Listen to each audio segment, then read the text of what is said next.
Get started. Is it early Diwali? Okay, so the goal for today is um,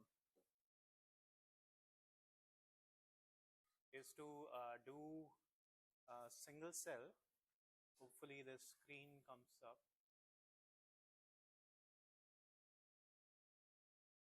Okay, we'll wait till the screen comes up. But before we do that, we have to go back and finish the transcriptomics. The multiple hypothesis testing regime, which we had started last time. Before I get started, any questions? Okay. So what we were discussing last time is in a typical RNA sequencing, and you'll see that this problem remains also in single cell, is we are interested in identifying whether genes are differentially expressed. And to be able to do that, we were making use of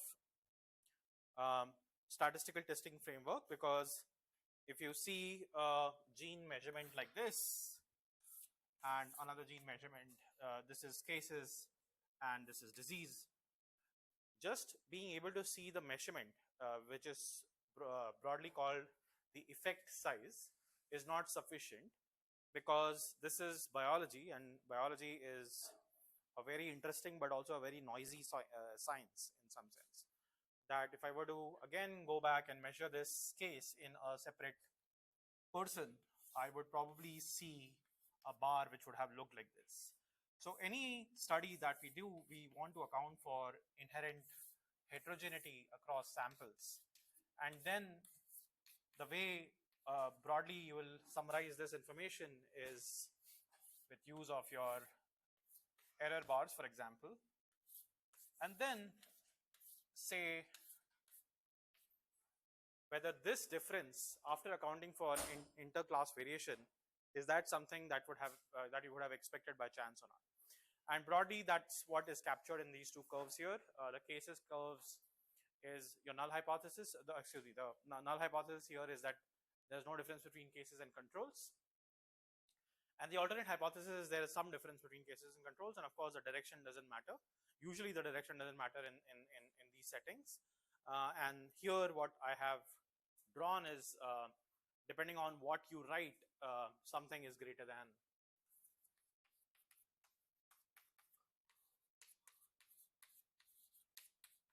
Which often is also simply written as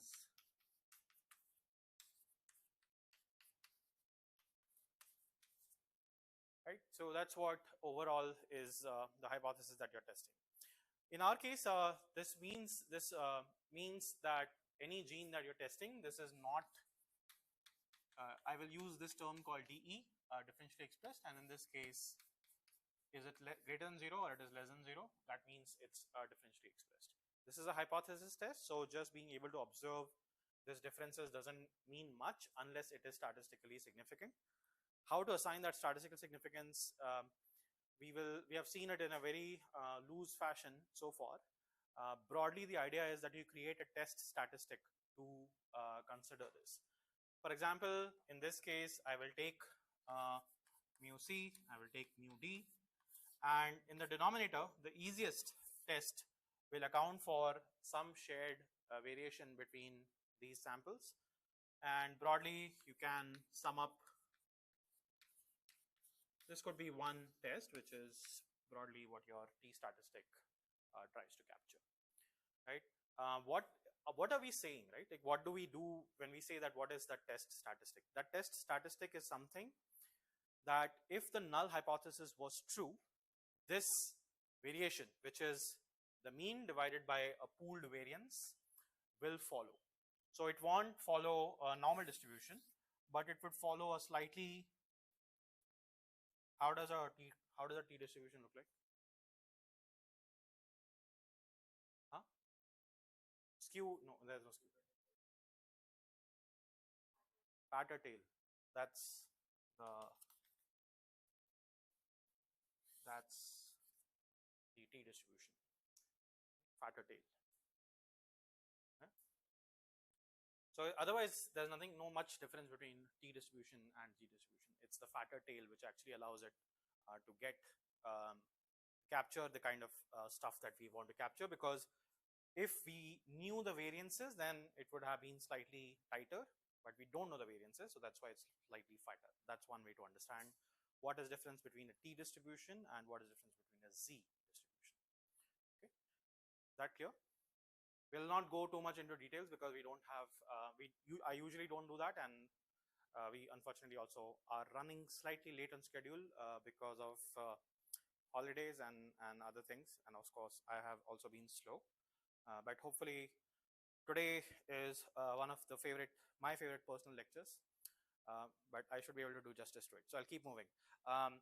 So when we do this kind of testing, we will find that given the hypothesis that we had checked out and said that I'm okay with encountering a loss of alpha, which is the false positive rate, which is basically that even if there is no differences between the two distributions, you will identify, or you will falsely reject the hypothesis alpha times, just because that's the choice that you have made. So if I'm testing for one gene, then and alpha was set to 0.05, I have a 0.05 chance of rejecting the null hypothesis. If I do 100 such tests, by just because of pure chance, even if there is no difference, in 100 such tests, I will identify with alpha equal to 0.05, and alpha equal to 0.05 is a random choice. I will identify 5 genes which are differentially expressed. If that number happens to be 20,000, then this all blows up and you get whatever 1,000 genes which are differentially expressed. Just even if there is absolutely no difference, just because of the way you set up your statistical testing. Now think about this, doing this in a therapeutic setting, that you come up with a test and you identify 1,000 genes, and all of this is actually false. So not only you're wasting money, but you're going to misdiagnose a lot of people, which when they actually don't have the disease. So our goal is to reduce the number of false positives without hurting power to find association. What is power very broadly, which we'll not cover a lot in a formula sense of way. When there is actual difference, right, which means that the alternate hypothesis is true. Again, nobody is going to tell you, but you assume that the alternate hypothesis is true. What is the probability of identifying the actual effects? Which means what is the probability of not making a false negative choice, which is identifying the effects when they're actually true. That is your ability to detect changes. That's power. Okay, concept of power is clear intuitively. I will not do the formula version of it because it's not required. When there is alternate hypothesis is true, what is your ability to actually identify it? That probability is called power. Ideally, you want power to be high, but if you think about this is dependent on what is happening here. If this were to move here, if I increase my power, I'm also increasing the chance of creating false positives, right? So that's why I like this diagram, because it makes that picture much more clearer. Of course, you can have the formula, you can go to the formula and you still will be able to see it, but that's what the deal is. So when we're testing these multiple hypotheses, our error rate is going to blow up. We focus on two things and it'll become clear what each of these are very briefly. The B region that is highlighted here, what is that B region?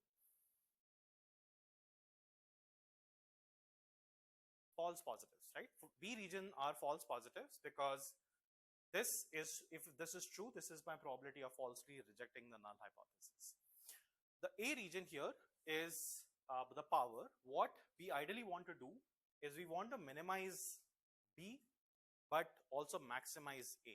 So we need looking for a sweet spot there in our ability to identify real changes.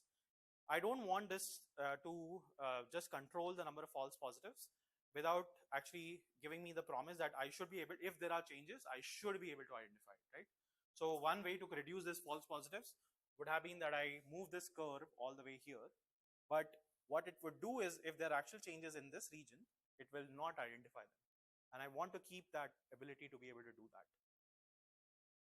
So the false positive rate is nothing but the number of false positives that you identify. there is a new concept which is of FDR. It's not that FDR which you're thinking about, not the US FDR. This is false discovery rate. False discovery rate is the number of false discoveries that you make among all the discoveries.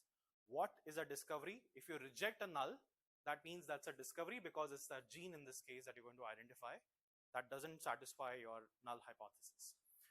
So in this case, the number of false discoveries that you're going to make is B divided by A plus B, because those are the total number of, the total number of discoveries, first of all, that you are making is the number of hypotheses that you're rejecting. Anything which is in this area, you're going to reject. So A, of course, you're rejecting, which is actually correct. You're also rejecting areas, regions, things which are in the B regime. So A plus B is the number of discoveries that you're making, which is how many number of hypotheses you can reject. Among them, B are false. They are false positive. So FDR is B by A plus B. False positives, power. Okay, you don't have to understand, you don't have to remember it like this. Remember it that among the total number of discoveries are what? What you reject. If it is here, I reject. If it is here, of course, I reject. So A plus B is the number of hypotheses I will reject. Among them, B are false positives because they happen to lie in this region.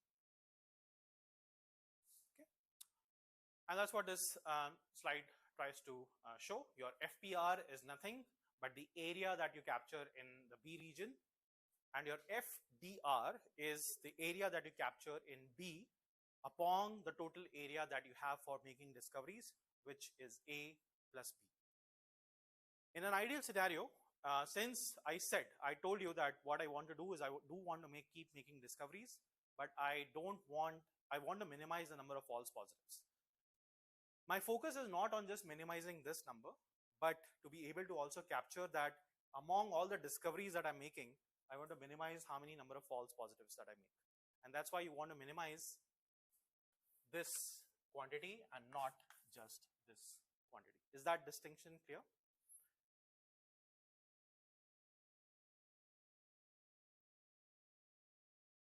Yeah. So if I want to just minimize B, right, I would be able to just shrink it down all the way here. I will just reduce my alpha to be 0.001, right, which will help me reduce the number of false positives. But at the same time, the amount of actual signal that I could have identified is also shrunken down, right? Because this B is a function of where you put this vertical at. So if I shrink it here, my A also decreases. I'm looking for a sweet spot where I want to maximize my number of, I want to minimize my number of false discoveries, which is B, at the cost of still being able to make discoveries, which is A plus B. Right? So broadly, you're trying to look for minimizing this number, which is broadly, you're trying to minimize this number very loosely. Okay, does that make sense? Okay. So you can write this in two different ways. The false positive rate is also called family-wise error rate. The reason it's called family-wise is because you're rejecting a particular family of hypotheses. In this case, where the null hypothesis is true, these are the number of false positives, which is often called as V. This is just the probability that V is greater than 0. Okay? That's essentially the B area that we had highlighted. This is mutually understandable. Even if you understand one of them, it's fine. If you focus on this row here, this is the number of false positives, this is the number of true positives. When I actually try to minimize the family-wise error rate, only this is the number that I'm trying to control for. I'm trying to minimize this. When I try to minimize the false discovery rate, what I'm trying to minimize is among the false positives, among the total number of positives, which is sum of false positive plus true positive, I'm trying to minimize the total number of false positive. So that is the ratio that you're trying to minimize for. That is your FDR. It is simply this ratio, V by V plus S, or simply V by R. in an expectation term, it's expectation of V by R given your R is greater than 0, whereas this is simply probability of V greater than 0, right? So there is a subtle statistical difference there, but broadly, if you understand the previous slide, that's more than sufficient.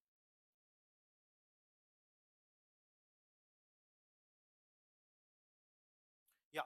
So R greater than 0, it's conditioned on the fact that if this number is of course not defined if R is 0. If you're not making any discoveries, then this number is not defined.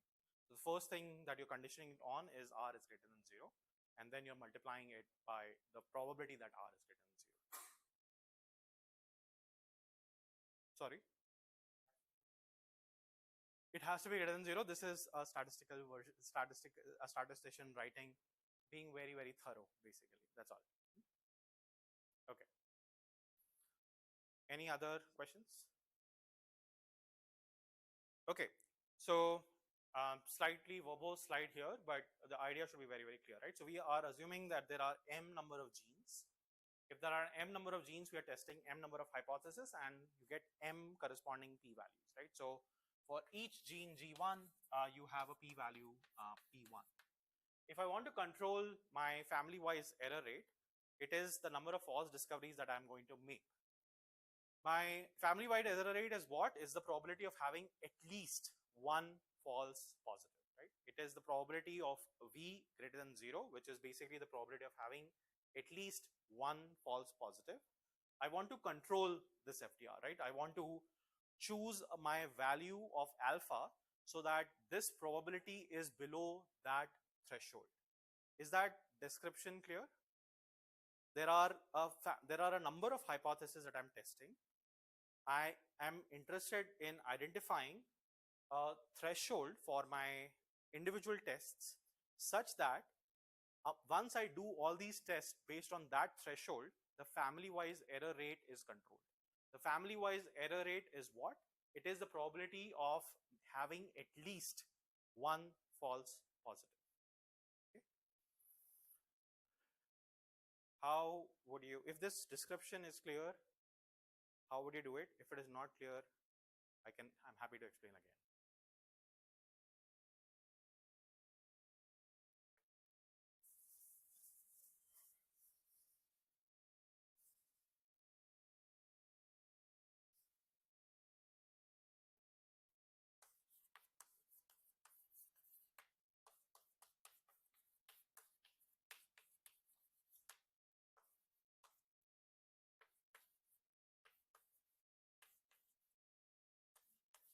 Reject, reject, reject, except this is true positive.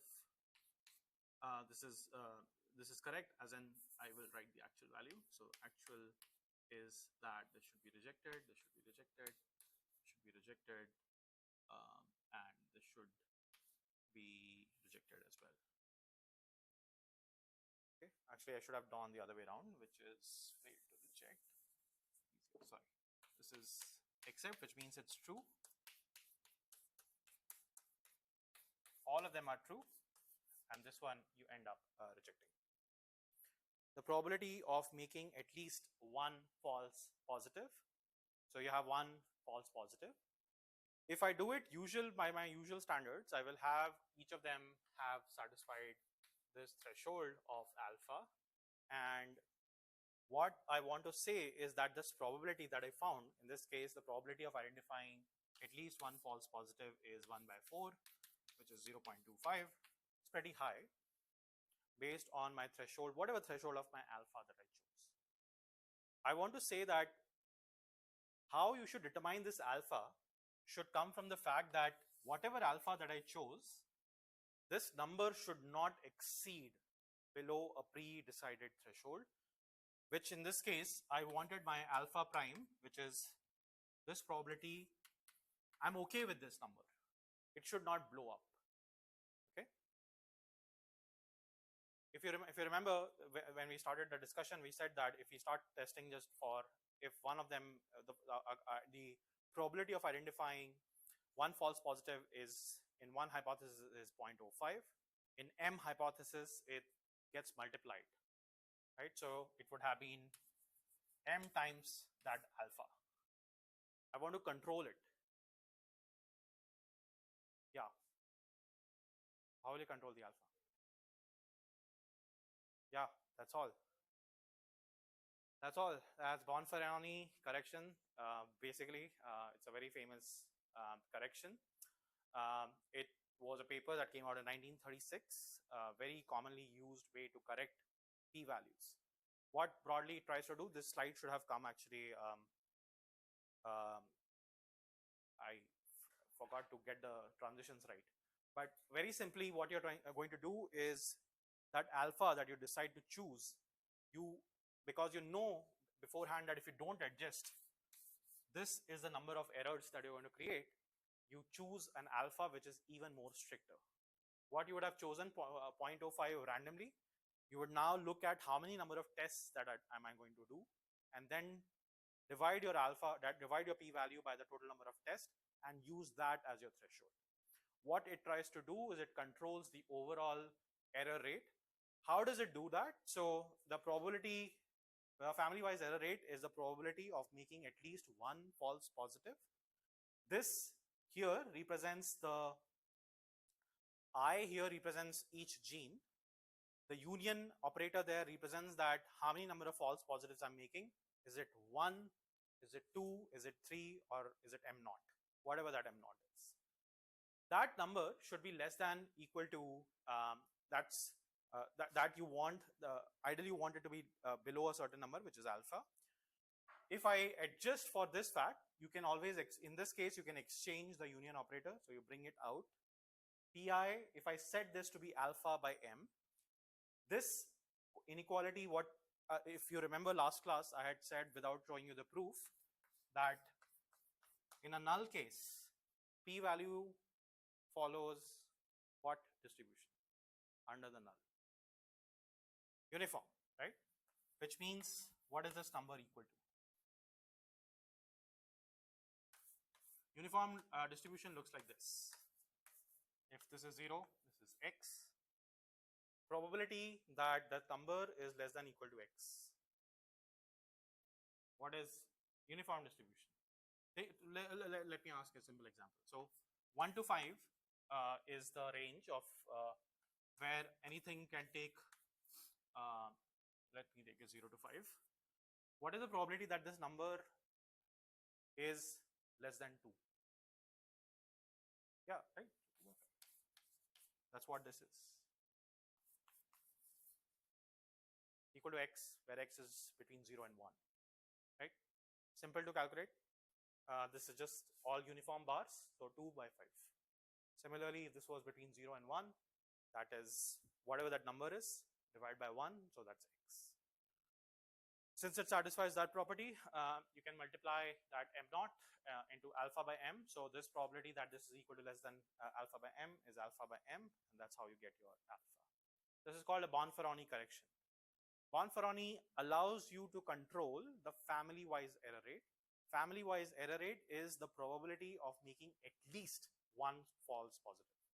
So if you control for family-wise error rate, you're essentially saying that the probability that I will make at least one false positive is this much. So I'm going to make some false positives, but that false positive is constant, which is not scaled by the number of tests that you're doing. Okay? Okay, but what we had promised was to control the FTR. These are what's called p-adjusted values. So when you run DH607, for example, you will see there are two columns. One is of p and one is called p-adjusted. There are different ways to do the adjustment. This is one way where you're controlling for family-wise error rate. However, mostly in genomics, you don't care about the number of false positives, right? Which is what I said, that just caring about the number of false positives is not you want. You are interested in, from a discovery point of view also, that you are interested in identifying not only just minimizing the false positives, but at the cost, but also maximizing in some ways the power. And that number is not captured in your Bonferroni correction because it is optimizing for that B objective only. It's not looking at A at all. That is done using what's called the FTR correction. or false discovery rate correction. False discovery rate is nothing but the number of false positives that you see in all the number of discoveries that you make. Discoveries are anything which could be your type 1 error, or discoveries are something which you really want to identify. So the null hypothesis is true. This is B by A plus B. You want to minimize the number of FDR. So is the number of, if this is your description of FDR, the way to adjust for FDR, and this is, this is a full-on like 12 plus pages of statistical paper, so there's no way I will be able to do justice to it, but I'll just give you an intuition of how it works. So the idea behind controlling this FDR is you start by first sorting your p-values and finding a threshold such that the your large k, the k, finding a value of k such that your p-ith value satisfies this relationship, where m again is the number of hypotheses that you're testing. So you're finding such a large value of k, which is at which kth p-value, which is sorted, is this relationship satisfied, that this is the rank of your p-value is less than equal to the rank multiplied by alpha by m. Now if you determine such a k, you will reject everything else which comes below it, right? So this is the largest value at which, so let's say this is 0.01, 0.02, and whatever, 0.05. I did some 3 tests. I'm going to identify a value of k starting from 1 such that that particular p-value is less than equal to whatever value of my k is divided by 3 times alpha, which is in this case 0.05. So this is k times 0.013. You can satisfy whatever with 1 is 0.01, so it doesn't satisfy. 0.02, getting closer. 2 times 0.02, something close enough, right? If I did this all correct, then k will be 2 in this case. Till k equal to 2, you're going to reject all these hypotheses, and the corresponding p-values that you're going to get are called the Benjamini-Hochberg correction, BH adjusted p-values. The intuition here essentially is you're trying to find out at what threshold level of PI are you able to retain more number of false positives, and that broadly comes from this number here, where you're not only accounting for alpha by m, but you're looking for that level at which you're able to reject these hypotheses, right? So when I'm going down this level where I have calculated p-values, I'm looking for that threshold where the flip essentially happens, that B by A plus B flip happens intuitively, and that is your k at which you start to reject your null hypothesis. Does that idea broadly make sense? Yeah.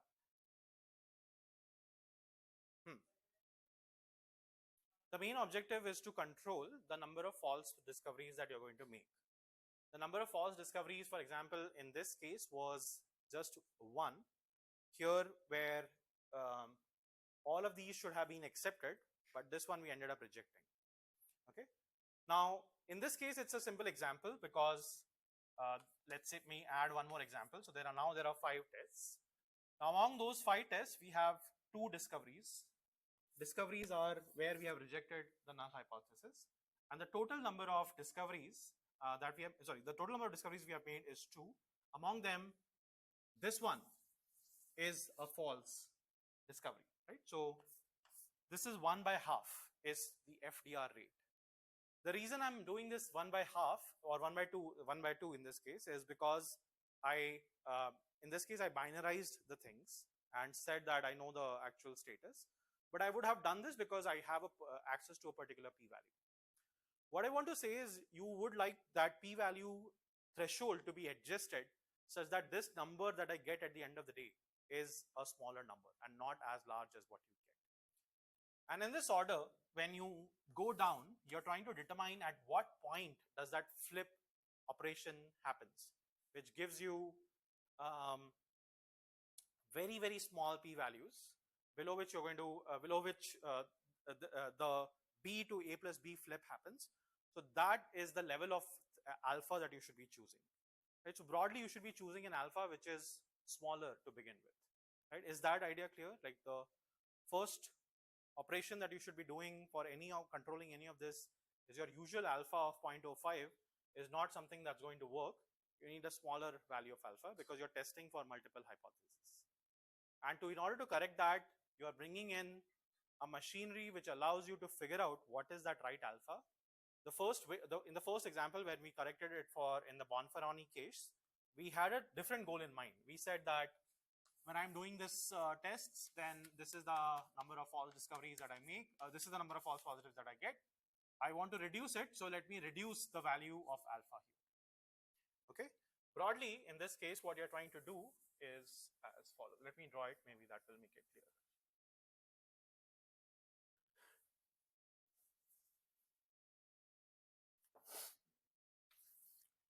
So in the first case, which is Bonferroni,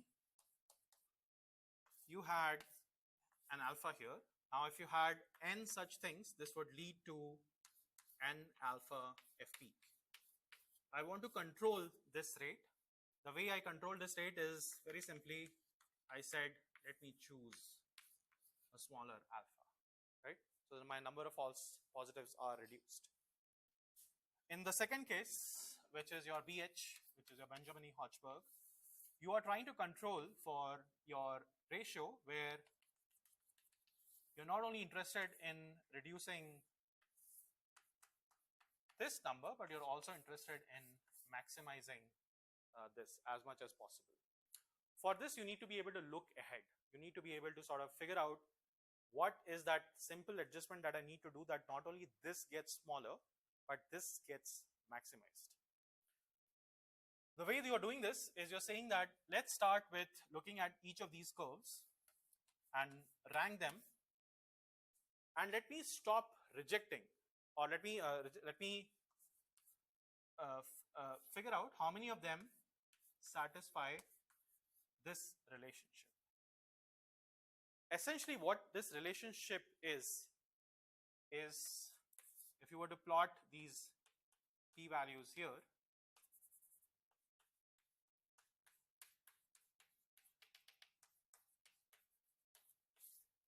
is you're looking for these steps in alpha by n. So this is alpha by n.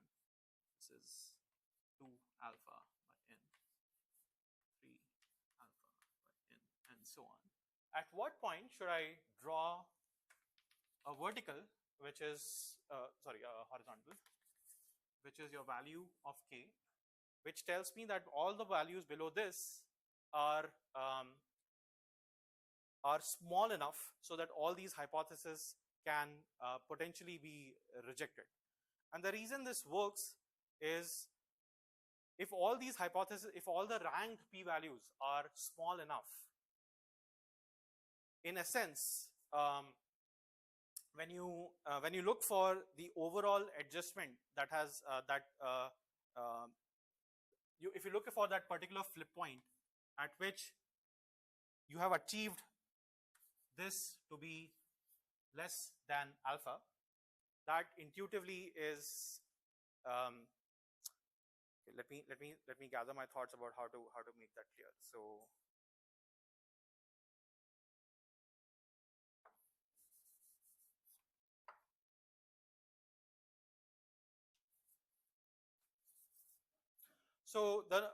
at the point where you want to maximize this number, you're looking for that particular value of k at which the number of hypotheses you end up rejecting at this stage compared to the number if you have access to your overall number of if your overall number of true positives that should have existed in this case, that controls it to the alpha level.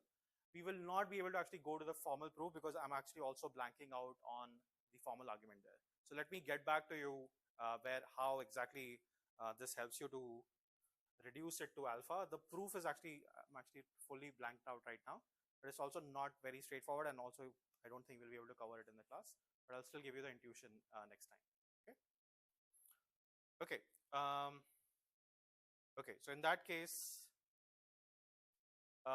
we'll quickly see this Q value, and again, we don't have much.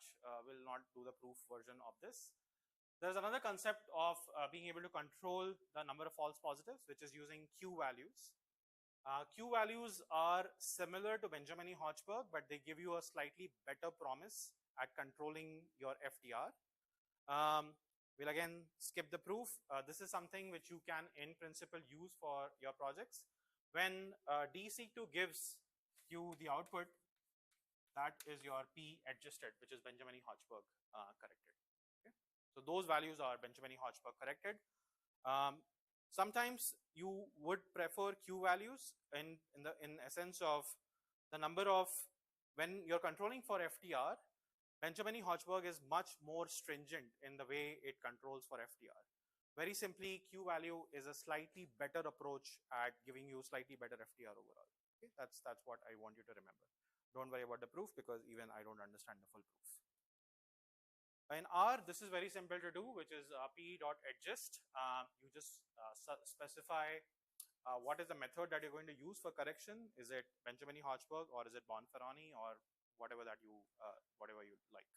For Q value, you have to use a separate package, which allows you to calculate the correct p-adjusted p-values, adjusted p-values. Any questions at this point except the intuition for the FTR, which I will come back to you.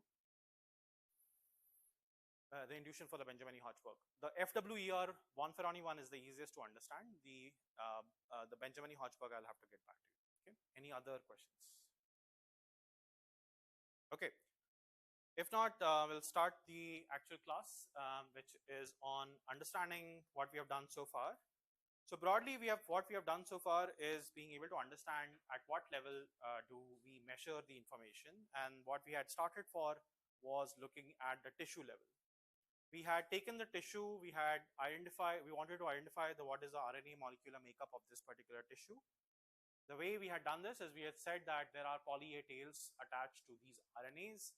We can identify them, we can go there, we can pull these molecules down, and we can shear them apart after converting them to DNA because that's more stable, and then put this on a sequencer. Then once we do this, we have access to RNA sequencing or sequenced RNA fragments. And broadly what this tells us is what is the average molecular makeup of your tissue. If you do this in tumor versus normal samples, you can know what molecular makeup changed in these two versions. Okay. However, there's a problem that tissues are made up of different cells, right? So if you look up your skin, for example, you can take up a section of your skin, but if you were to look up in microscope, you'll see that it has different cells that make up the epithelia layer of this. Round stuff here is the nucleus, the rest of it is the cell body. When we do a RNA-seq or an RNA sequencing of the entire tissue, what we are getting is this average makeup of the molecular makeup of the entire tissue. I don't know where this molecule came from, this cell, this cell, this cell, or this cell. So while the technology is great at giving us the molecular makeup of the entire tissue, it doesn't tell me at the cellular level what really went wrong. Or because even if I do part of my skin, maybe I have some sort of a skin disease or a cancer, then if I take the entire tissue out, it won't happen that my entire tissue is having cancer. It could have that only this particular portion had it and the rest of it is all good. But when you look up the average molecular profile of this tissue, you will not be able to know whether this molecule came from this cancer cell or that molecule came from a normal cell.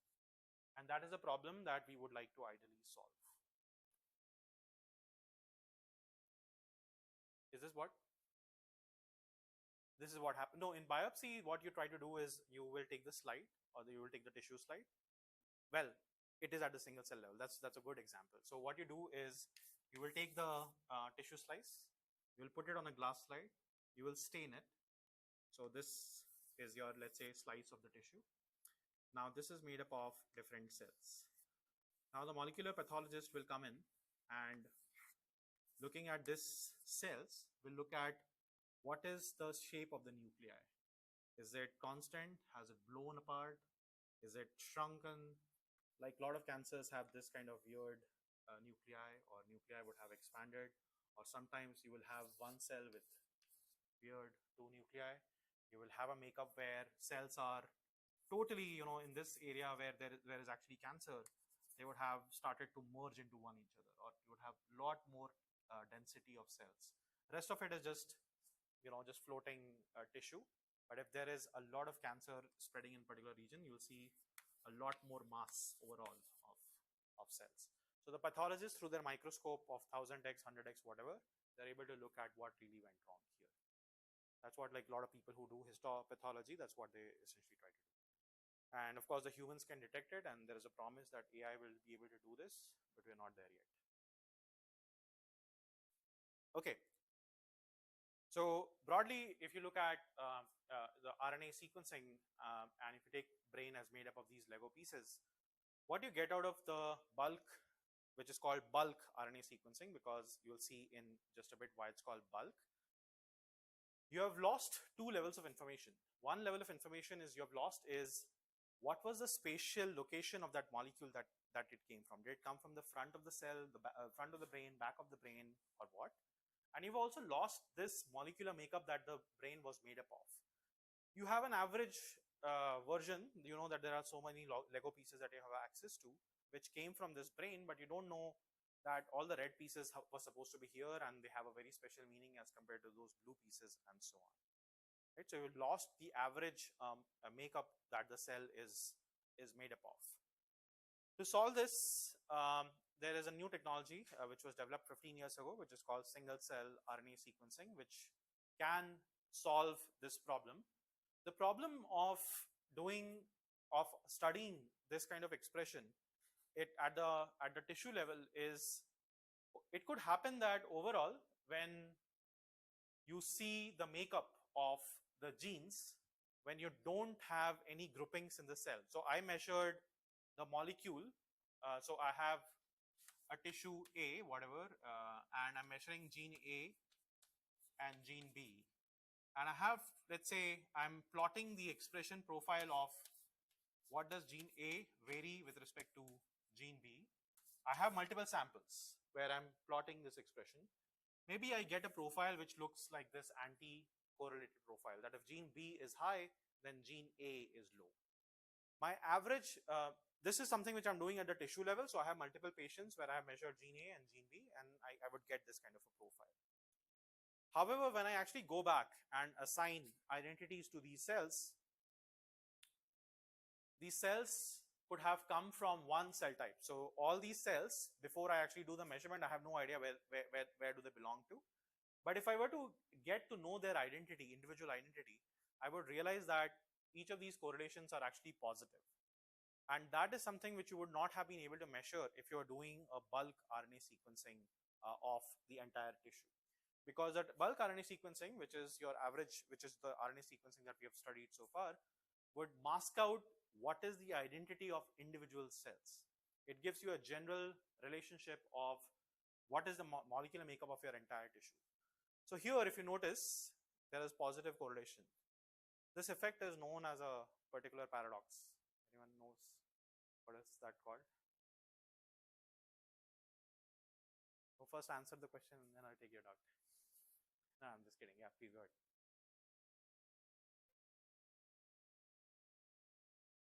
Yeah, so we'll cover this in just a bit, but the information that we have is these colors. These colors represent what's called cell type.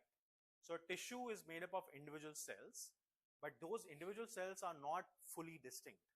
They can be assigned a particular type. For example, all these red colored, you imagine each Lego piece is one cell. All these red color are red colored because they have a shared molecular identity. Their molecules are much more similar as compared to the one here, which is blue, or the one here, which is yellow, and so on. So they have a cell type, which is called a cell type, which is what is the identity of the cell, right? So for example, your heart is one tissue, but heart is made up of different kind of cell types. There is something called immune cells there. There is, which is made up of, which is going to help you prevent from all sorts of infection. And they're cardiomyocytes. These are one category of cell types which are very similar as compared to an immune cell. So cardiomyocytes, if I take two cells which belong to cardiomyocyte, they are more similar molecularly as compared to any other cell type. That's why they have the same cell type. Or in other words, you can think of this as a cluster. So if a tissue is made up of a lot of cells, you can cluster them if you had access to their molecular profiles, and this will become cell type 1 and this will become cell type 2 broadly. But cell type is a biological concept, not a mathematical concept, but of course we are measuring them in some sense in a quantitative sense, so we can assign them identity computationally, but it has a very deep meaning for cells. What is a cell type? Because they carry out one very specific function depending on what that cell type is. Your immune cells will carry out all sorts of your immune activity. Your cardiomyocyte knows how to keep pumping. Your liver cells have hepatocytes. They know how to sort of synthesize glucose. Your kidney has some special cells which know how to filter stuff, from the liquid, from the blood that is circulating. So there is a very unique special function that each cell carries out in the body, okay? Or these cell types carry out in the body. Okay, answer to that question?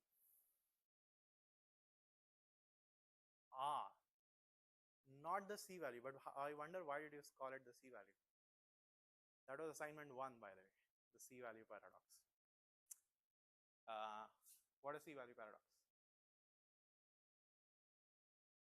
Yes, correct. As the genome size increases, finish complexity more complex, whatever the definition of complexity is, right? That's not true, by the way, but this is not the C value, but yes, there is a paradox here. What is the paradox mean?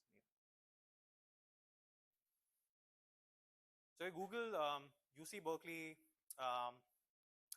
admission.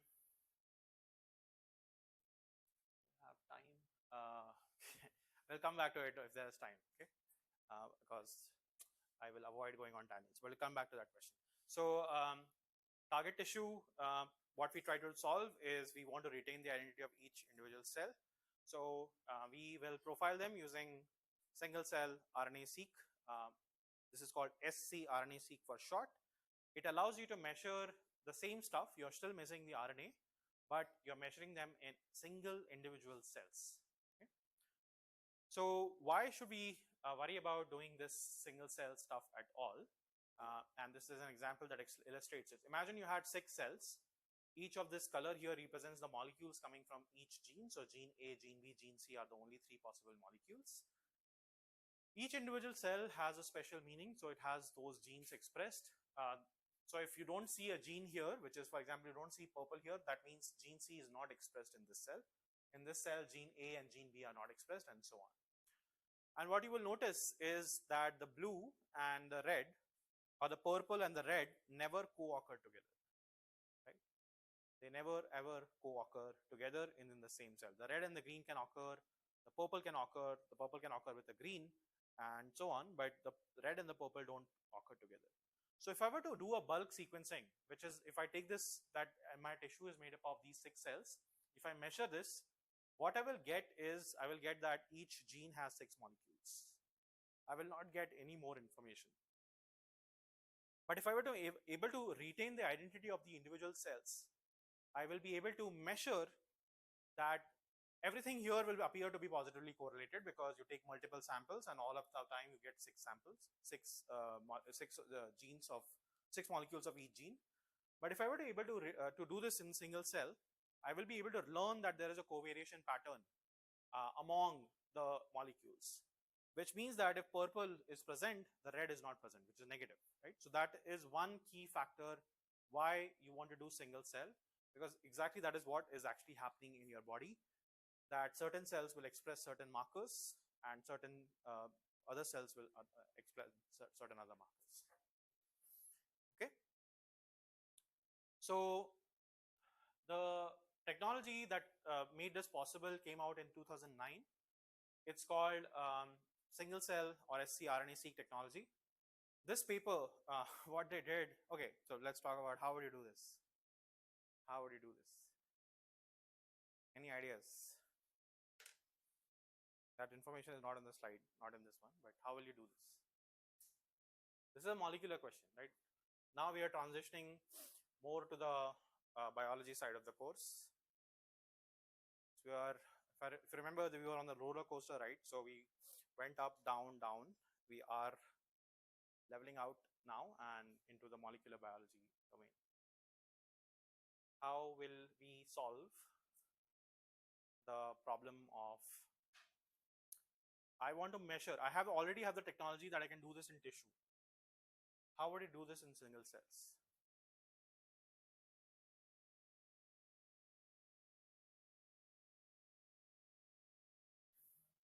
No, no, you're going ahead. Simplest experiment, what would you do? No, in a lab. Have you worked in the lab? What in the lab, what will you do? PCR, how will you do PCR? Before you do anything, like what is it that you want to do actually? No, facts, no, simple stuff. Ah, very good, okay. No, no, don't go ahead, don't go ahead. Single cells, you want single cells. Shalini. Ah, physically separate them, very good. Okay, how will you do it? Physically separate them, right? Like you have the simplest thing that you want to do is physically separate them, because that's how you can retain them. Like we'll figure out what to do with those cells, but the first thing that you have to do is you take the tissue. I need a way to physically separate. How will you do it?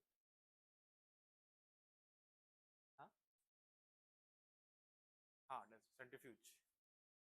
Centrifuge or something else you need to do. You work with the breast cancer, right? So in there, what you have to do? What connects the cells? So I will not know the chemical, but tell me what it does, then I will know what it is. Dissociate. Yeah, right. So a cell is connected, right? So when I drew this, these are often connected by what's called the extracellular matrix. There's a lot of junk actually. Depending on what tissue you have, there'll be different kind of material. So the first thing that you do is somehow dissociate them, right? So some tissues are very easy to dissociate. So I've done only a couple of experiments in my life ever, and one of the experiment was getting to extract single cells from brain tissue, and there what we would do is literally take them in the test tube, add some reagents, and literally dice them. Dice means just literally push them apart, and that will sort of remove, like, it stresses them, right? That's one thing which I really want to you to recall and remember, is whenever you're going to do anything with the cells at the cell level, you'll have to stress them, because they're not used to that environment. They are used to environment to stick together, and their unity is broken by adding reagents. That's the first experiment that you have to do. So very simply, this is exactly what they did, is they added some dissociating agents, and then what do? Now you're dissociated, so they're separate. It is bad.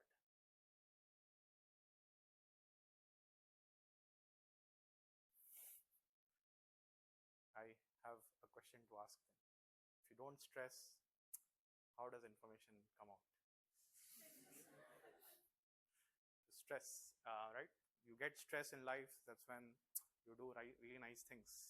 Some amount of stress is good, and that holds true in this case as well. Some amount of stress is okay. They will handle it. It's not that they're not used to it. If I put my hand on a burning stuff, they are under stress, but it's okay. I don't get a burn all the time. It's okay. They can manage some amount of stress, like all of you do also, right? Like all of us can handle some amount of stress. Beyond a point, it's a tipping point, and everybody's tipping point is different. That holds true for cells also. So But yes, they will be stressed. So something you should remember, if things are stressed, things can go bad, and we'll see how to sort of rescue them. But okay, what do we do next?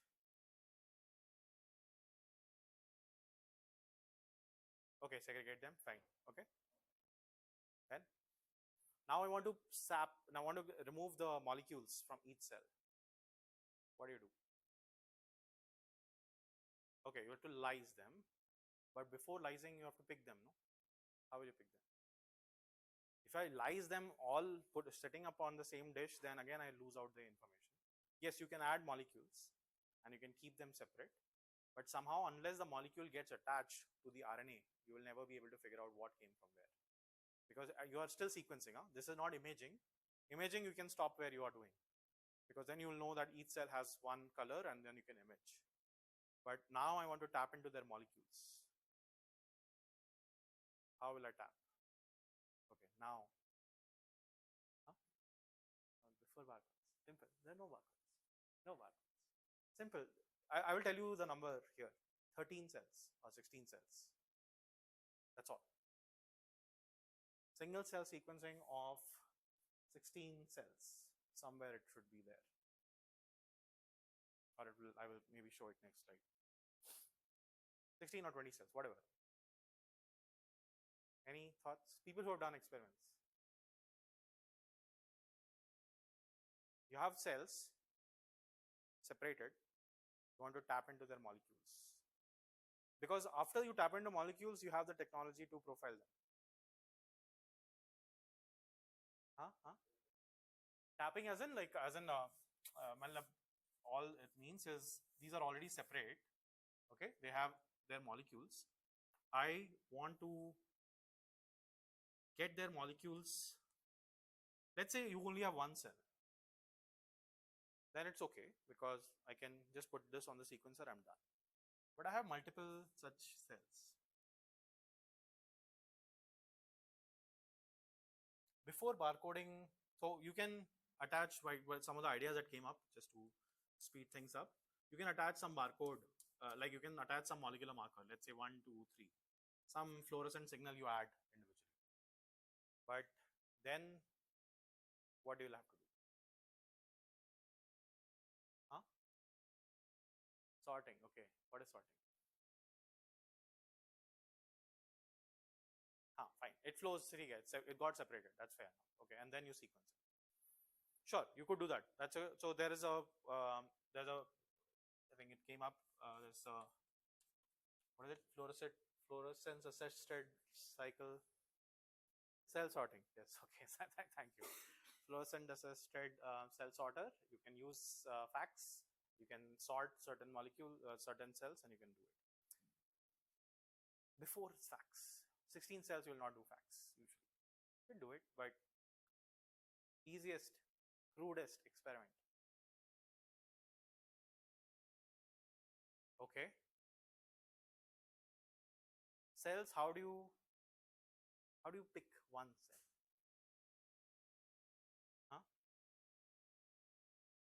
Say that again.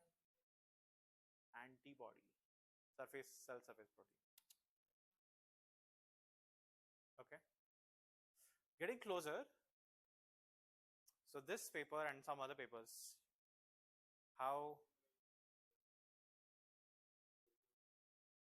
some cohesion material. Okay, yeah. So we're getting slightly warmer, but simplest experiment, you take a pipette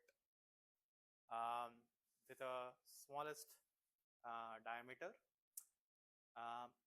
This is, I think micropipettes had started to come, but obviously not every lab will have micropipettes. Allow you to do microliter volumes in the cell. So this is all sitting in a solution, by the way, right? Like this is, I cheated a bit without actually telling you a lot of information, but this is all sitting in a solution. So if you have a micropipette which allows you to pick up microliter volumes, you will pick up microliter solutions from here, and you will have this. You'll have this is your pipette. You will have hopefully one cell sitting in this solution.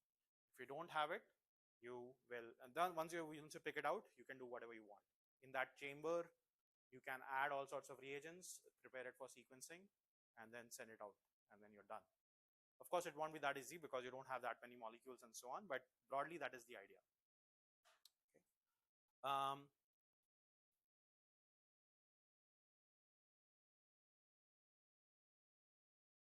It picks. Okay. Okay. We can do that as well. But some people can also mouth pipe it, which is not advisable. Um, right. I have done it in my chemistry lab anyway, but hopefully none of you have ever have to do it. It's the most weird and the grossest experiment to do. Okay. But that experiment doesn't actually end there. You have to be a bit more innovative because at the end of the day, you have to be able to sequence these cells. And broadly, what is done is if you're able to figure out the single cell, you can, what you said is you can throw a detergent there, the cell will burst open. The cell bursts open, all the molecules, including the RNA, comes out. We again tap into the poly A tail idea. We convert this to cDNA, and we do a couple of rounds of sequencing. We do a PCR, and we throw it off to throw it off on a sequencer. We are ready for sequencing. And this is basically what they did for all these 16 cells. So manually you can sort them out, put it up, and be able to sequence it. However, this was 2009. This problem was multiple problems, but it is a several day procedure to do this, and it's not optimized for smaller cells. It won't work for smaller cells, right? You need an extremely small pipette to be able to do this. Over the last few decades, and now this slide I should remove it at some point because it's now way outdated, is the number of first technology profiled only one single cell, then profiled some 50-ish cells, and then it profiled, actually this is not one, this is I think 9 or 16. And then now we can profile hundreds up to actually millions of cells together. Right? This slide is unfortunately outdated, but we can now profile up to 100 million cells in one single experiment, which is a huge scale of data. So this is, if you have ever read the description of the course, this is the premise of the course, that we have 36 trillion cells in the human body. And if you look at how many number of processors you have on your laptops, chips, that has grown exponentially, which is often called, what is it called? The law, Moore's law, right? Your number of transistors sitting on your chip double every 2 years. That's why this is linear on an exponential scale. And when we look at single cell technology, the number of single cell that we've been able to profile, this is what it looks like. So if you have ever come across this term called big data or large data, this is the actual definition. It doesn't get bigger than this, right? So again, whichever field you're working on, hard to beat this field right now at the pace at which it is growing. We are now close to 100 million cells that we are able to profile in one single experiment. Think about the size of the matrix that we're talking about. We're talking about a matrix which has 100 million columns and 20,000 rows. It's an extremely sparse matrix. We will talk about what sparsity means. To be able to do anything interesting with this, any biology interesting with this, you have to develop new methods, because at least our field, I mean, astronomy has seen some amount of scale of this data, but biology field had not seen it. So in order to catch up to the number of data sets that are being developed, there is exponential or sublinear or sub-exponential or whatever, some sublinear growth in terms of the number of data sets, number of tools that are being developed. On the x-axis is the number of sequencing, RNA sequencing data sets that have been deposited publicly. So there are, again, this is slightly outdated. There are, I think now, I don't even know what the number is, but there are 4,000 plus at least single cell individual projects that have been deposited onto public data sets. And for every 3 tools that gets developed, every 3 papers that gets out, for every 4 papers that 4 data sets that get out, there are 3 new tools that are also published, because it's a very very niche field and very fast moving field, and a field that requires a lot of innovation in terms of the methods, right? So it's still growing. At some point, as with any other field, it will start to saturate, but right now it's extremely hot. So what single cell has enabled? So again, just very quickly I'll show you that what it allows you to give access to is your bulk sequencing would have shown that these are the molecules, but here you're able to know which cell, which type of cell that that molecule come from. So it is able to tell you that there are so many different cell types in your tissue. You might not know these cell types, but once you profile and you do clustering, you're able to figure out what does that look like. It is able to identify among the different cell types what are disease associated cell types. It is able to tell you what state your cell is in. Is it dividing? Is it not dividing? Is it expressing the genes which are known to be expressed in that particular disease generally? And overall, are there rare cell types, right? Are there cell types only present in me which were not present in anyone else? And maybe that's what makes my disease even more pronounced as compared to any other disease, for example, right? So those are very broadly 4 categories of things that it is enabled to do. We will focus on some aspects of the disease type. That's why that's right. It's also able to do other things. It's able to figure out how the cells are moving and what happens during a development process, like what changes happen in the human body, in the brain in particular, what genes turn on, at what point do they turn on, and what happens if they don't turn on, like do they really lead to diseases. Okay, so an ideal single cell technology, will now talk about some of the technologies that have been developed, should have a very high capture rate, right? So what capture rate essentially means is that every cell that is made, that makes up my tissue, or every input that I give to my single cell technology, I should be able to get a full-on readout about everything that exists in each of these cells. It should have a very high sensitivity, which means that every transcript in the cell should be sequenced. That's the definition of sensitivity in this case. It should have a very high specificity, which means that every assigned transcript in the cell should have originated from that cell, right? So this is, sensitivity is a measure of how many transcripts within a cell are being sequenced. I want that to be 100%. And once I assign a cell a particular sequence, it should have come from that cell. That is your specificity. And then it should have a high 100% coverage, which is your entire molecule of your isoform or your gene or your transcript should have been sequenced. And we will see, they will see different 3 broad technologies, and unfortunately none of them deliver on these metrics in entirety. Some technologies will do one job nice, but won't be able to do the other jobs properly. And it should be easy to use. It should be cost effective. It should be universally applicable to any cell size and any amount of content that I have in my RNA, in my cell. It should ideally allow for capturing multiple modalities. We will touch upon this very briefly, but we will not go into these details, right? So the broad meaning of that is that it's not just RNA which is there in the cell, right? While we started with that promise that RNA is great, but we know that it's not sufficient. I should ideally be able to tap into proteins. I should be able to tap into chromatin, which is how my DNA is packed into the cell. So an ideal technology should be able to give me everything that's going in the cell, and usually that doesn't happen yet. Before we talk about what is single cell, let's talk about what is it not. It's not actually single in the sense that the measurements are usually done at the single cell level, but they're often noisy and complete, right? So from the matrix that we had seen for the bulk RNA sequencing studies, what now we will see is a slightly different matrix. So I take one of my brain. So this is only patient 1. In patient 1, I will have some 100,000 cells that I am sequencing. Each value here represents the number of molecules coming from each cell. And there are a lot of zeros here. The reason there are a lot of zeros is because you'll see this in just a bit, is it's very hard to tap into the cells because the technology is not fully exact. It's not there yet. So among this matrix, there are at least 90% entries are zeros. And even then, we can retain a lot of information. The problem is, since there are a lot of zeros within each column, we will never often use only single cells for our measurement.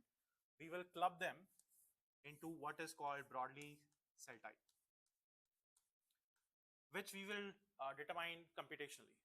And we will club and sum up their counts to get rid of this sparsity problem. So while it is single cell, nobody actually works at the single cell level. It's also not entire cell because we are only capturing what is there in the cytoplasm broadly.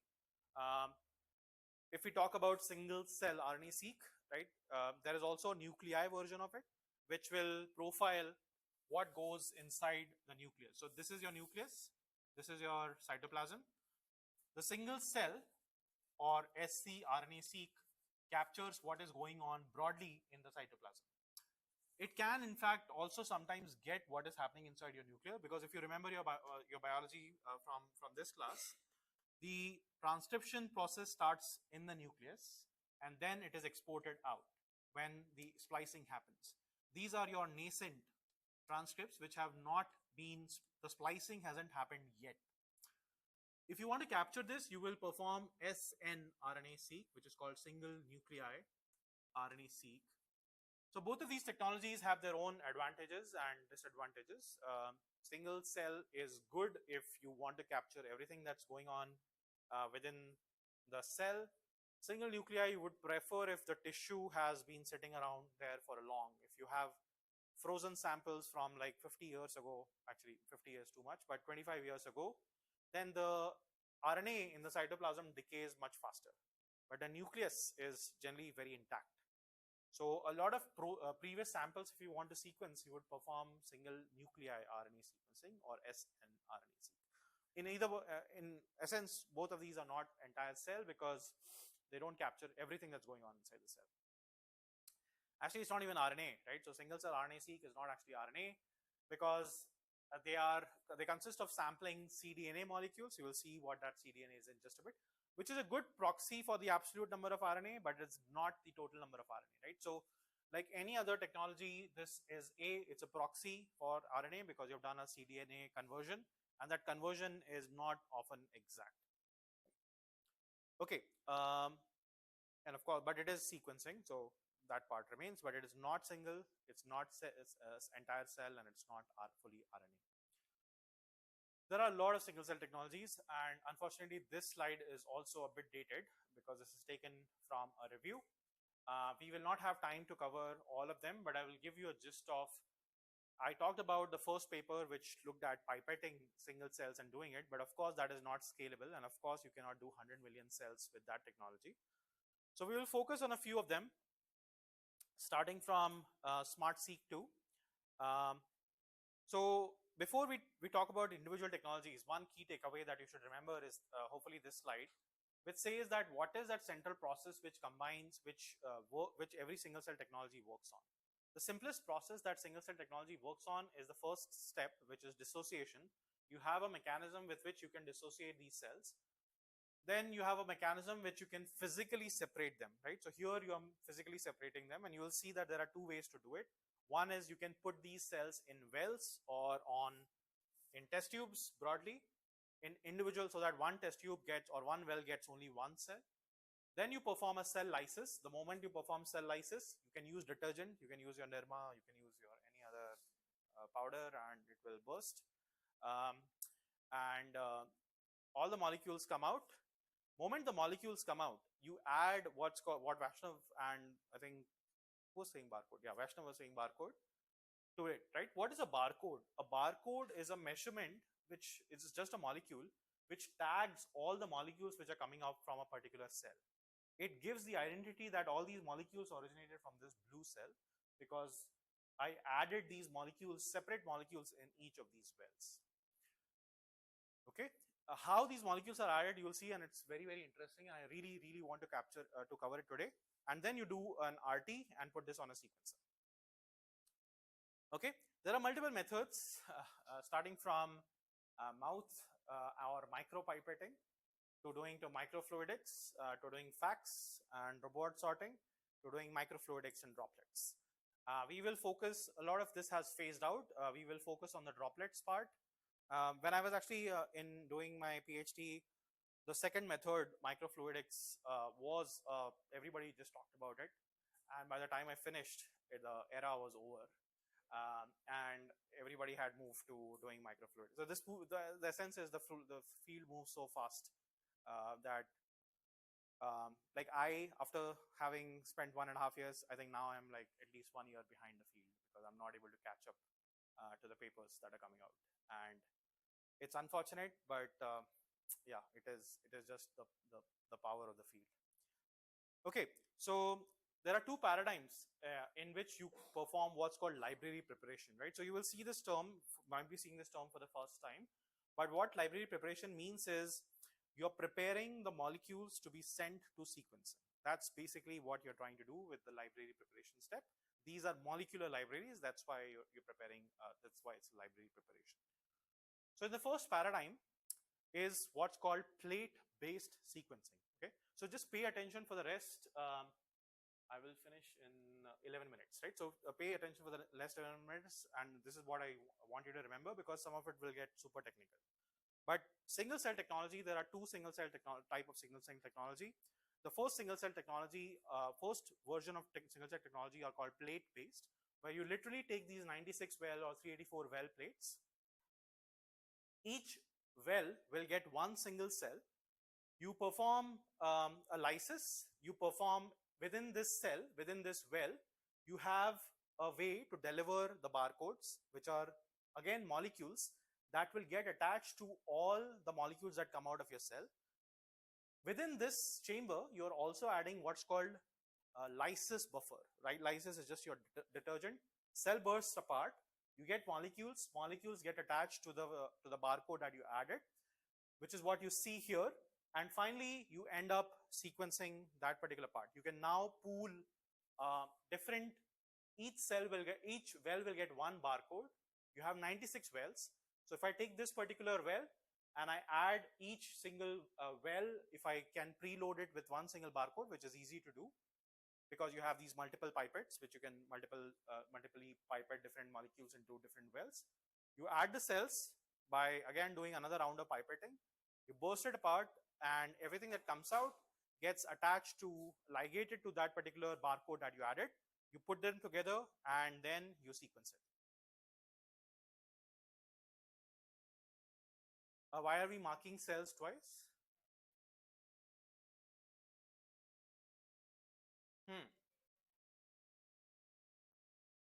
No, so that barcoding is only happening once. There is only one round of barcoding that is happening. There are multiple ways, there are multiple rounds that you can in principle do, but this is, I'm just explaining the general principle that you have to add barcode by one process, basically, in the well. Okay.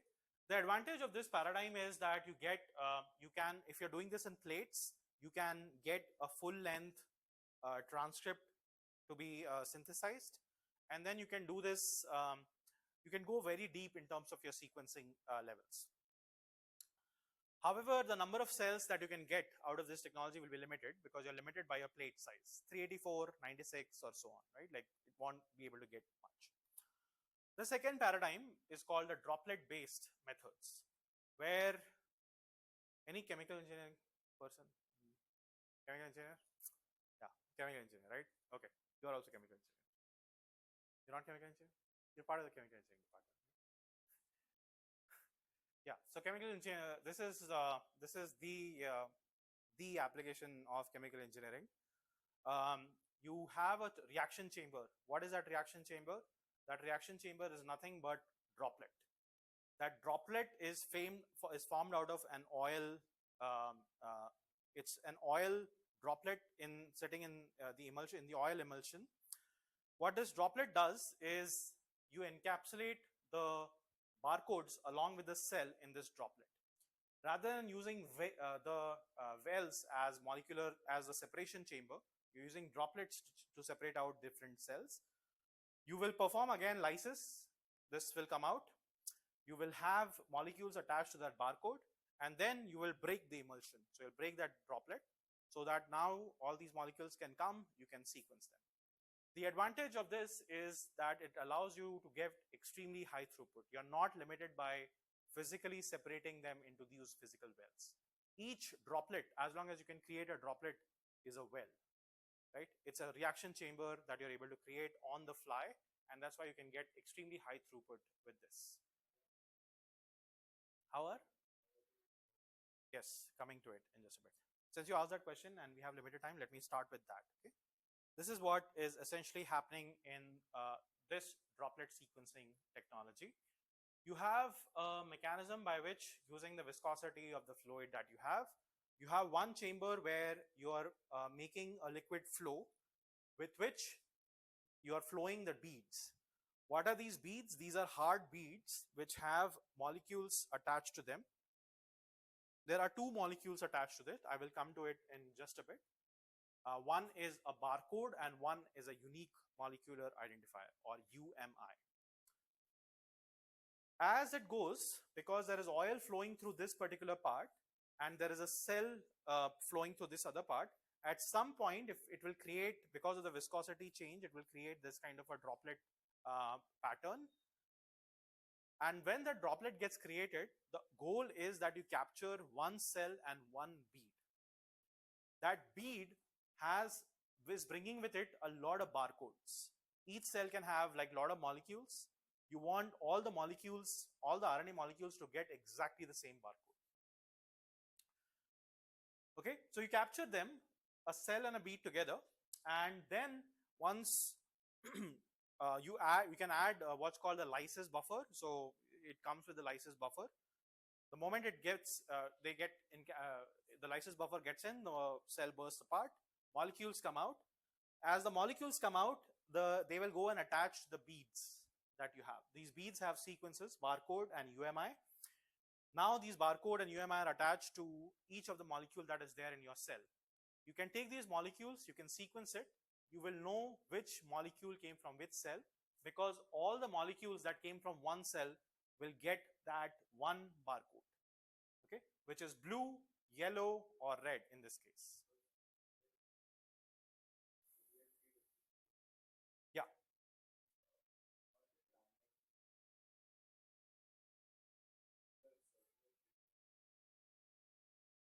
No, so each bead, right, each bead has only one kind of colored molecules attached to it, okay.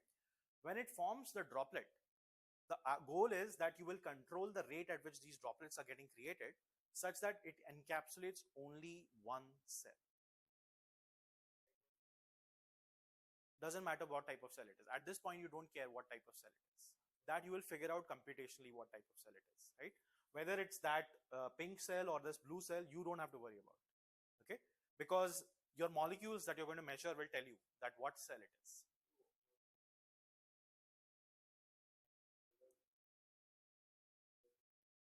These three different colors means these are three different barcodes, right?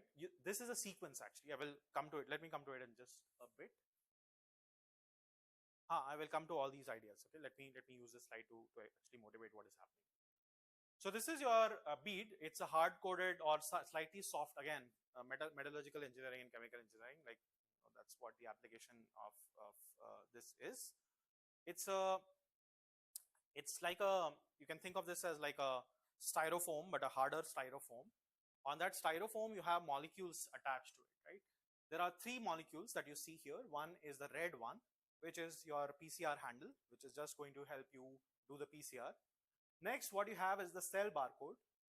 And finally, what you have is the UMI, the unique molecular identifier. And then you have a poly T sequence because you want to tap into the poly A, because that's what your mRNA molecules are. What happens is when you create the droplet, at this point, you have the cell somewhere sitting here. You will add the detergent, which is what will lyse the cells. These molecules come out. And these molecules have a poly A tail attached to them. So each of them will hybridize to this T sequence and make this kind of a bridge, right? Or they make this kind of a long sequence. In a sense, what you have done is to each mRNA copy, you have added, you have given them the similar tail. This UMI is different. This UMI can be different. I'll come to it in just a bit. This is a sequence, ACTGA, and this is also some PCR handle sequence, whatever, TPCCGG. This sequence is constant, there are thousands of such molecules attached to this bead. Each of them can hybridize to the poly A of mRNA. Now, all these molecules of mRNA will get exactly the same copy of your barcode. So you know all these molecules came from one cell because their end is constant. They have exactly the same barcode. Does that make sense? Not convinced?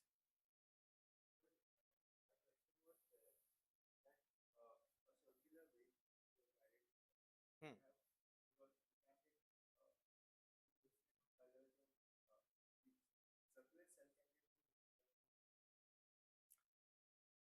So cell can get two different beads. It can happen, yes.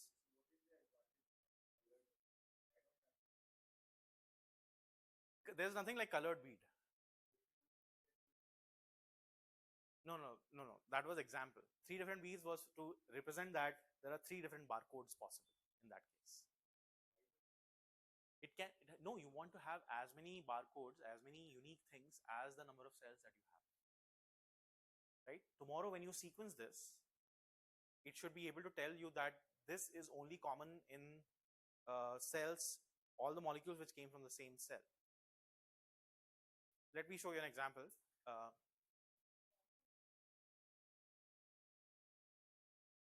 Okay, let me, yeah, I will answer all of it. Just give me 1 second. Okay. This is exactly what dropseq looks like, right? So you have a channel in which you're creating the droplet, and you probably cannot see it from there, but you'll see if you zoom in here that the cells are flowing from here. This is where the beads are coming from. And the moment this one droplet gets formed, one bead and one droplet, one bead and one cell ideally should get encapsulated in that droplet. Okay. Now you have encapsulated them, right? So you have retained the identity. This is the physical chamber in which the reaction should happen. At the same time, I want all the I cannot sequence all of them separately. I want to sequence them together. So what I'm doing, I'm assigning them a marker, and that marker is that barcode sequence. Okay. So if it is a 12, so in usually that cell barcode is a 12 base pair sequence. How many number of barcodes are possible?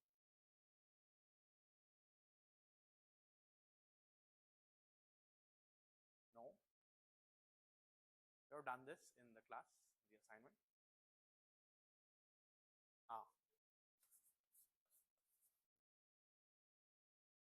These are the number of barcodes possible, right? So the reason we do permutation combination earlier on in the class is to get the sense of this, that what is, so somebody would sequence, synthesize all such possible sequences, put them together.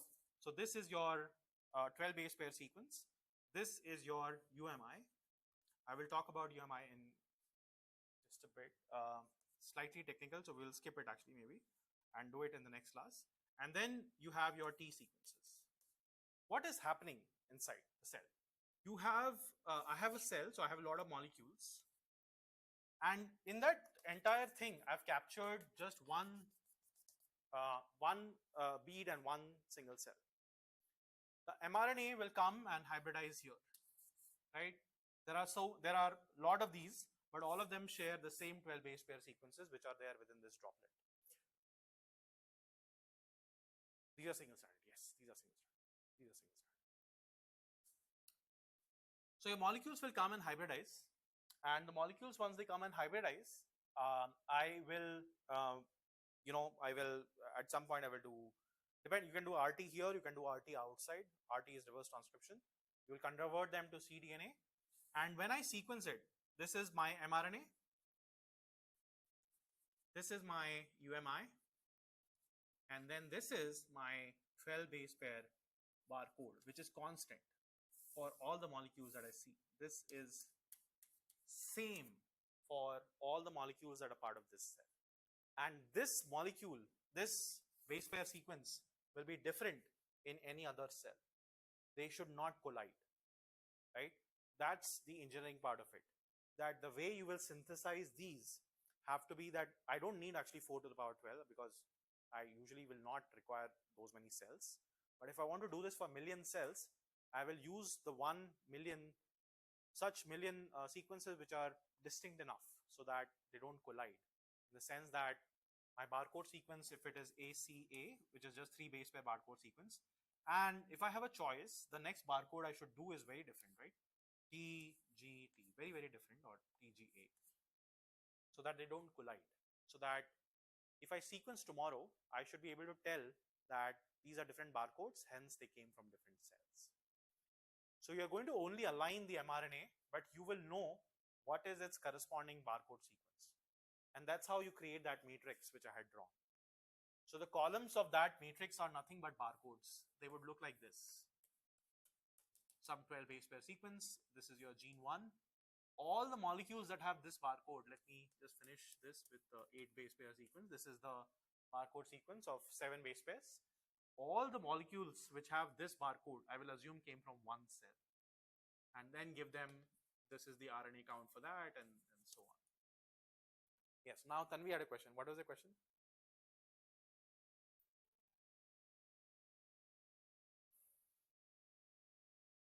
Yeah, UMI, I will have to discuss it in the next class. You need a UMI because there is a PCR step involved, at which you're going to you're going to amplify these sequences. So when you amplify these sequences, you want to be able to tell that each molecule that you're sequencing is not a PCR duplicate, because in mRNA you can have duplicates because one mRNA can have multiple copies of it, right? Because it can have one mRNA, as in like one gene can have multiple copies of the mRNA.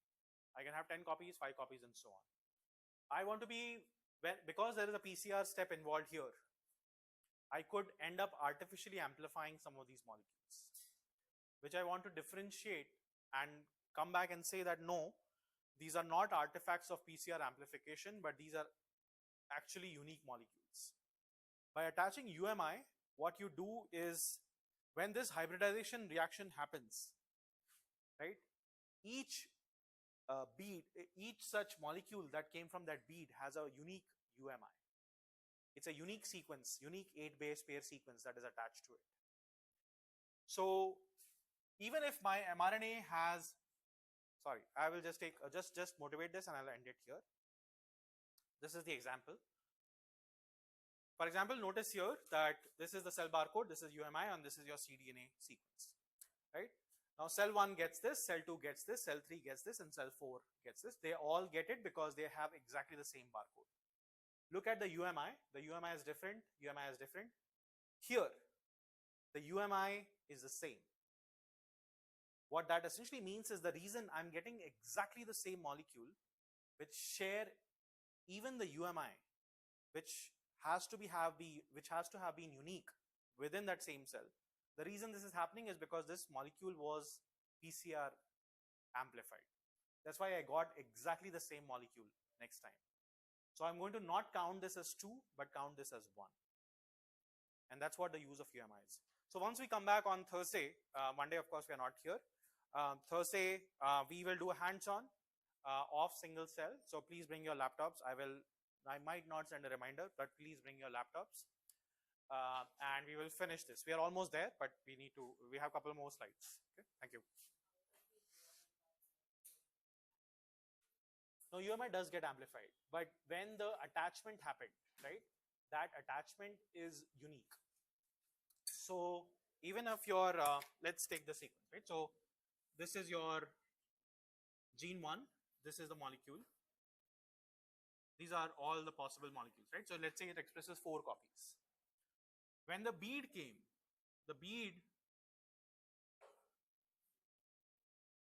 this is cell barcode, which is common, right? But the UMI has, these are all different.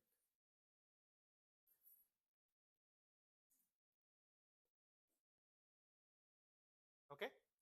When this hybridization happens, only one hybridization reaction can happen.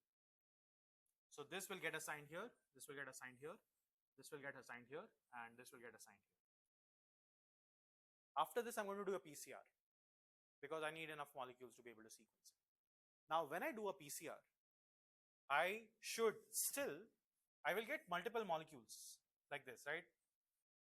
I'll get molecules like U1, and maybe some of these will be jackpot sequences, so you'll end up duplicating them a lot.